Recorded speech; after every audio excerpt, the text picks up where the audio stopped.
बच्चों इस वीडियो में हम लोग सॉल्व करेंगे एनसीईआरटी के एक्सरसाइज 7.10 का question number 7। By using the properties of definite integral evaluate the integral in question 1 to 19।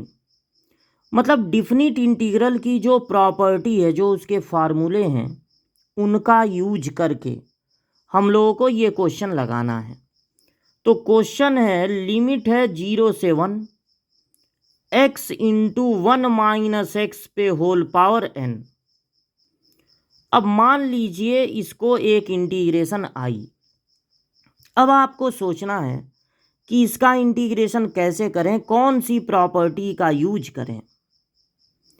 तो अगर यहाँ पर 0 है 1 है, अगर आपको लिमिट में 1 दिख रहा है और इस क्वेश्चन में भी 1 दिख रहा है, तो आपको कौन सी प्रॉपर्टी लगानी चाहिए। अच्छा, मान लीजिए प्रॉपर्टी नहीं लगाते हैं, तब इंटीग्रेशन कैसे करेंगे।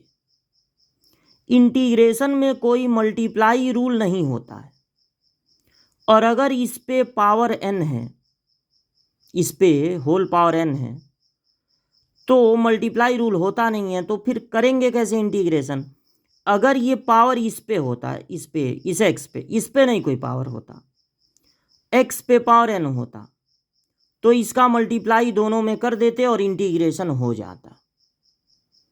लेकिन पावर तो इस बाइनोमियल पे दे दिया है, तब मुश्किल है। जब तक अब पावर 2 होता तो a माइनस बी का होल स्क्वायर लगा देते, सब में x का मल्टीप्लाई कर देते, तब करते इंटीग्रेशन। बाइनोमियल पे पावर देके सारा काम गड़बड़ कर दिया, और पावर भी नहीं पता है कि 2 है कि 3 है, ये तो पावर 100 भी हो सकता है, तो कब तक मल्टीप्लाई करें। एक काम कर सकते हैं, इस x पे कोई पावर नहीं है तो यहां पर इंटीग्रेशन बाई पार्ट कर सकते हैं। इसको मान लेंगे फर्स्ट फंक्शन और इसको मान लेंगे सेकंड। वैसे ये लग सकता है, लेकिन अगर प्रॉपर्टी का यूज करना चाह रहे हैं और आपको लिमिट में दिख रहा है 1 और क्वेश्चन में भी 1 दिख रहा है, तो एक प्रॉपर्टी है हम लोगों के पास। लिमिट अगर है 0 से a तक, तो हम अपने फायदे के अनुसार, अगर फायदा दिखे तो फंक्शन में x की जगह a माइनस एक्स रख सकते हैं। ये जो a है, जैसे यहाँ पर 1 है, तो फंक्शन में x की जगह 1 minus x, a minus x रख सकते हैं। अगर ये प्रॉपर्टी यहाँ पर लगाएं तो जहाँ पर x है वहाँ रखना होगा a मतलब यहाँ पर 1 है, 1 माइनस एक्स। अगर ये रखते हैं तो देखिए कुछ फ़ायदा होगा कि नहीं। x के प्लेस पे अगर रख दिया जाए 1 माइनस एक्स, और यहाँ पर भी x के प्लेस पे जब ये रखेंगे तो माइनस के बाद लिखेंगे ना, तो ये साइन बदल जाएगा dx, तो ये 1 1 कैंसिल हो गया। तो ये 0 से 1 और ये 1 माइनस एक्स इंटू एक्स पे पावर n आ गया। यानी जो पहले हम लोग सोच रहे थे कि बाइनोमियल पे पावर न हो के अगर इस सिंगल वाले पे होता, मोनोमियल पे, तब आराम से इंटीग्रेशन हो जाता, वही काम हो गया। इस प्रॉपर्टी को लगाने से यही फायदा हुआ कि जो बाइनोमियल का पावर था वो मोनोमियल पे आ गया, और अब बाइनोमियल पे कोई पावर नहीं है। तो अब हम ये कर सकते हैं, इसका दोनों में मल्टीप्लाई करते हैं, पहले 1 में और माइनस।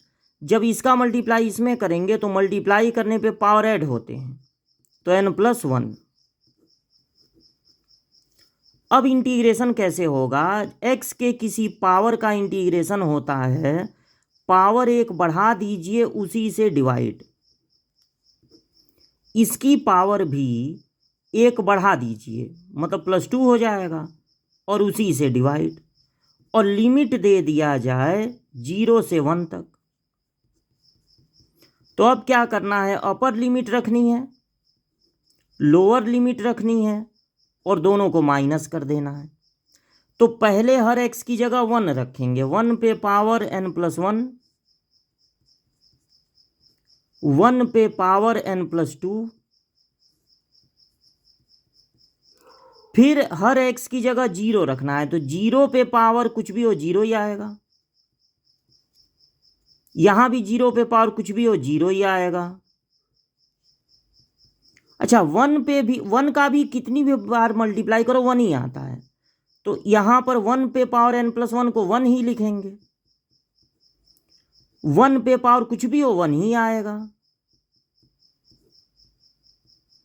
और ये दोनों पार्ट हो गया 0, इसको छोड़ दीजिए। इन दोनों का प्रोडक्ट हो जाएगा एलसीएम,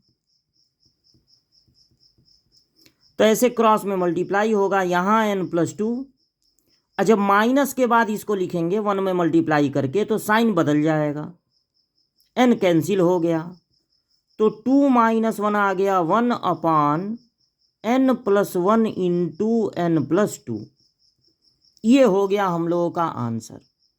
तो पहले थोड़ी समस्या थी, लेकिन इंटीग्रेशन बाय पार्ट से फिर भी लग सकता था। प्रॉपर्टी एक लगा दिए तो बाइनोमियल हो गया पावर 1 वाला, और जो मोनोमियल था उस पे ये पावर आ गया प्रॉपर्टी लगाने से, तब आराम से इसका इंटीग्रेशन हो गया।